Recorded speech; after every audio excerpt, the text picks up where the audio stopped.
आज मैं आप लोगों को यमुना नदी के बारे में बताने जा रहा हूँ। यमुना नदी का नाम आप लोगों ने तो ज़रूर सुना होगा, लेकिन इसके बारे में महत्वपूर्ण जानकारी आप शायद ही जानते होंगे। तो बिना देर किए हुए जानते हैं इस नदी के बारे में। यमुना नदी भारत की एक बहुत ही महत्वपूर्ण नदियों में से एक है। यह गंगा नदी की सबसे बड़ी सहायक नदी है।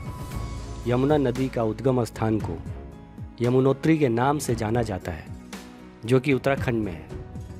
हिमालय से निकलकर उत्तराखंड, हरियाणा का सफ़र करते हुए यह नदी दिल्ली, उत्तर प्रदेश और फिर आगरा से होती हुई प्रयागराज में गंगा नदी में मिल जाती है। यह भारत देश की सबसे लंबी नदियों में से एक है। प्राचीन समय में यमुना नदी का आकार बहुत ही विशाल था, लेकिन वर्तमान काल में यमुना की एक ही धारा है और उसी के तट पर वृंदावन बसा हुआ है। भगवान श्री कृष्ण का जन्म स्थान मथुरा भी यमुना तट पर बसा हुआ है, जिसकी दीर्घकालीन गौरव गाथा प्रसिद्ध है। यमुना नदी की लंबाई 1376 किलोमीटर है। यमुना नदी की औसत गहराई 10 फीट यानी 3 मीटर और अधिकतम गहराई 35 फीट यानी 11 मीटर तक है। दिल्ली के निकट में इस नदी की अधिकतम गहराई 68 फीट यानी 50 मीटर है और आगरा में यह गहराई 3 फुट यानी 1 मीटर के आसपास है। अपने उद्गम से आगे कई मील तक विशाल हिमगारों और हिममंडित कंदराओं में अप्रकट रूप से बहती हुई तथा पहाड़ी ढलानों पर से अत्यंत तीव्रतापूर्वक उतरती हुई इस धारा यमुनोत्री पर्वत 20,731 फीट की ऊंचाई से प्रकट होती है। वहां इसके दर्शनार्थ हजारों श्रद्धालु यात्री प्रतिवर्ष भारतवर्ष के कोने कोने से पहुंचते हैं।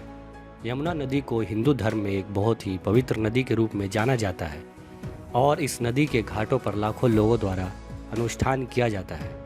इस नदी का नाम पवित्र हिंदू किताबों में वर्णित है और इस नदी पर अनुष्ठान और मान्यताएं युगों से हैं। जैसा कि मैंने आपको पहले बताया, भारतवर्ष की सर्वाधिक पवित्र और प्राचीन नदियों में यमुना गणना गंगा के साथ की जाती है।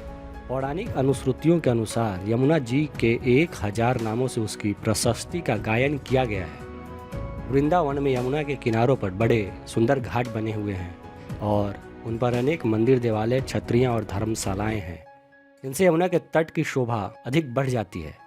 वृंदावन से आगे दक्षिण की ओर बहती हुई नदी मथुरा नगर में प्रवेश करती है। मथुरा यमुना के तट पर बसा हुआ एक ऐसा ऐतिहासिक और धार्मिक स्थान है जिसकी दीर्घकालीन गौरव गाथा प्रसिद्ध है। यहाँ पर भगवान श्री कृष्ण ने अवतार धारण किया था। यहाँ भी यमुना के तट पर बड़े सुंदर घाट बने हुए हैं। यमुना नदी उत्तराखंड से प्रयागराज तक बहती है, जहाँ कुंभ मेला हर 12 साल के बाद आयोजित की जाती है। तो आइए जानते हैं यमुना नदी के बारे में कुछ रोचक जानकारियाँ।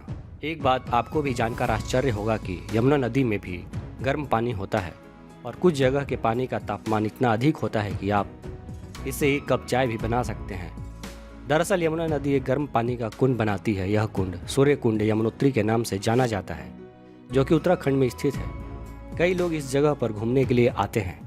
विश्व के 7 अजूबों में शामिल विश्व प्रसिद्ध ताजमहल यमुना नदी के किनारे बसा हुआ है। इस नदी को कालिंदी के नाम से भी जाना जाता है। इस नदी के 24 घाट है, जिसमें सर्वाधिक घाट ब्रज यानी मथुरा में है। यमुना नदी भारत के उत्तराखंड, हिमाचल प्रदेश, उत्तर प्रदेश, हरियाणा और दिल्ली राज्य से होकर बहती है। यमुना और गंगा के संगम के कारण ही प्रयाग को तीर्थराज का महत्व प्राप्त हुआ है।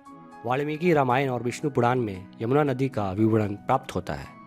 भगवान श्री कृष्ण का सबसे प्रिय स्थान वृंदावन भी यमुना नदी के तट पर बसा हुआ है। मथुरा, वृंदावन में इस नदी का विशेष महत्व है। यमुना के तटवर्ती नगरों में दिल्ली और आगरा और प्रयाग मुख्य है।